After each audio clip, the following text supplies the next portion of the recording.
Brent and Sarah Bergeron never doubted that their family plan would one day involve children. Jokingly, I always said I wanted 12.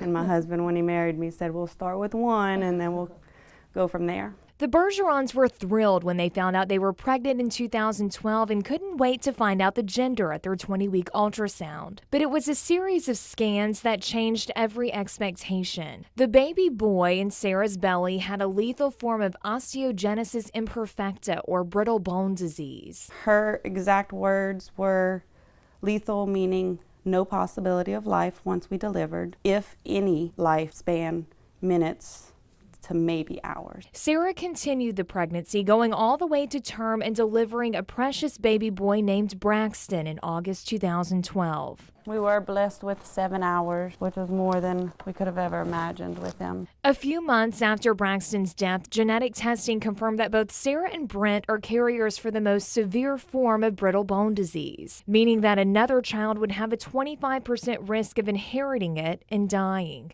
The Bergerons knew that they were still meant to have another child and began a search for answers. We just asked our doctor, where do we go? And we started searching. That search led them to Dr. John Stormont with Fertility Answers, who was eager to share details of how PGS, or pre-implantation genetic screening, could help them have a healthy baby. This is probably the biggest thing to hit reproductive medicine in the last 25 years. This is as big as IVF was when it was introduced in the late 70s. PGS and PGD, pre-implantation genetic diagnosis, test virtually any genetic condition where a specific gene is known to cause it. Eggs will be retrieved from the woman, fertilized with her partner's sperm, then grown for 5 days, when 1 or 2 periphery cells will be biopsied. When you do a biopsy on day 5, it's taking it from the cells that are destined to become the placenta, not the baby. Sarah had 6 embryos tested. Half of them were diseased. Dr. Stormont transferred 2 healthy embryos to Sarah's uterus, and Leighton Rose was born 9 months later.